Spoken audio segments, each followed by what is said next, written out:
Everyone's day has 24 hours, but when you're trying to write a book while also doing something else full time, it can feel like you have much less. Hey guys, I'm Madeline and welcome back to my channel. For those of you who don't know, I am a full-time law student who is also trying to write a novel. The struggle is real.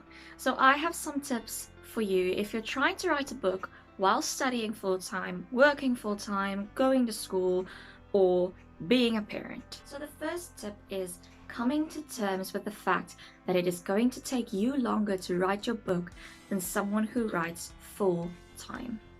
People who write full-time can write books in a few months, in maybe even a month if it comes to NaNoWriMo, edit it in a month, get it to beta readers the next month, and bam, they have a new book. If you're doing something else full-time, your timeline will probably differ from that if you are also looking after yourself and giving enough attention to whatever it is that you are doing full-time. I've been writing my current WIP for 3.5 years, which is perhaps a little bit too long, but I've had to come to terms with the fact that if I'm going to get a law degree and get it hopefully cum laude, then my book is going to take me longer to write because I have other things to do. So don't put unnecessary pressure on yourself to follow the timeline of people who are only writing, because you are not only writing, you have other responsibilities and other priorities. So breathe and tell yourself that it's okay if it takes you a little longer to get your book out there. Don't set daily word count goals. A lot of writers try to tell you that you're not a real writer if you don't write every day, but that is very unrealistic. You're going to have other things coming up. In exam months, I'm not going to write as much as I do in my holiday weeks.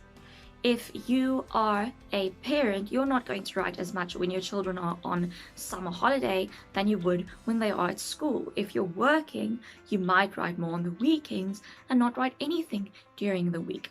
So setting a daily word count goal for yourself is really only going to set yourself up for failure and make you feel bad about the fact that you didn't get to writing today, even though you may have had a very productive day in the other spheres of your life. So I would suggest quarterly goals or even bi-monthly goals. Set goals like, I want to write the next 4 chapters of my novel in the next 3 months.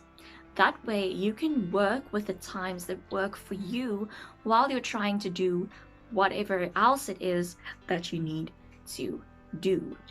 You can do this weekly, but I think that is even still too short term.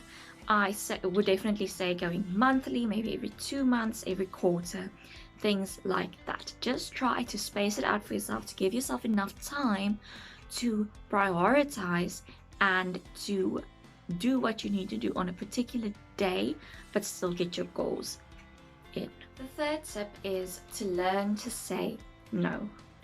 There have been so many times where I have wanted to sign up to be a tutor or a committee leader or a beta reader, things like that. But I have to say no to that. Trying to write a book while doing something else full-time is a hell of a challenge in itself. You don't need to heap more things on your plate. This could be in the form of things you really want to do. Sometimes you can't go for coffee with that friend because you need that time to write or to give attention to your studies or your work.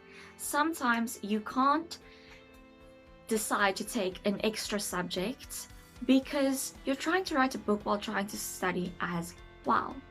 This also goes for what other people want from you. You might not be able to be the convener of your child's class's PTA if you're also trying to write a book while working full time. Sometimes people want you to critique their work, to be a beta reader for them, or to answer a lot of their questions, and you're going to have to learn to say no to those people because you already have enough on your plate. You're going to wear yourself out if you're burning the candle at 16 ends.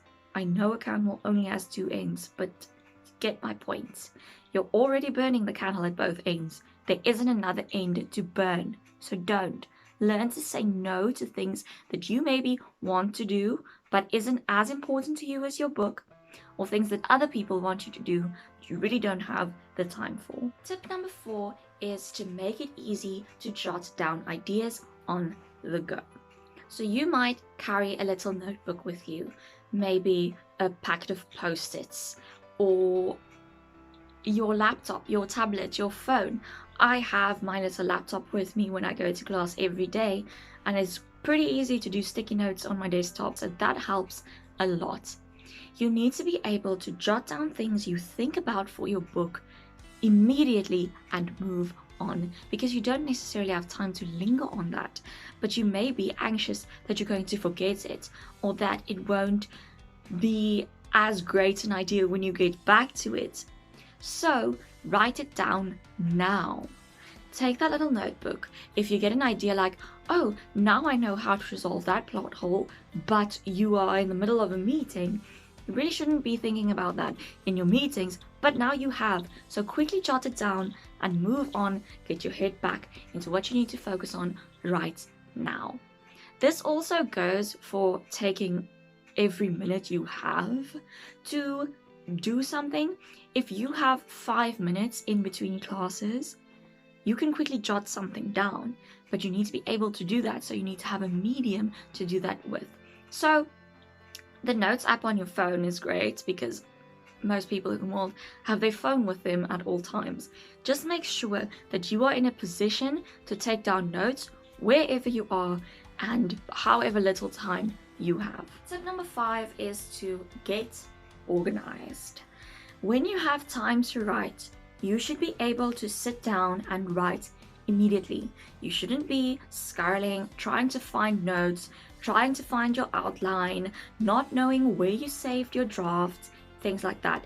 It should be immediate. You should have some kind of filing system, whether it's printed or it's on your computer, that has everything you need to pick up your writing immediately when you sit down. Otherwise, you're going to waste, maybe you have an hour and a half to write. You're going to waste half an hour trying to figure out what you're supposed to do next, trying to find your different things. No, you should sit down and write, use that full hour and a half. I have a ring binder ledger thing that has my outline, that has my rough draft, everything in it.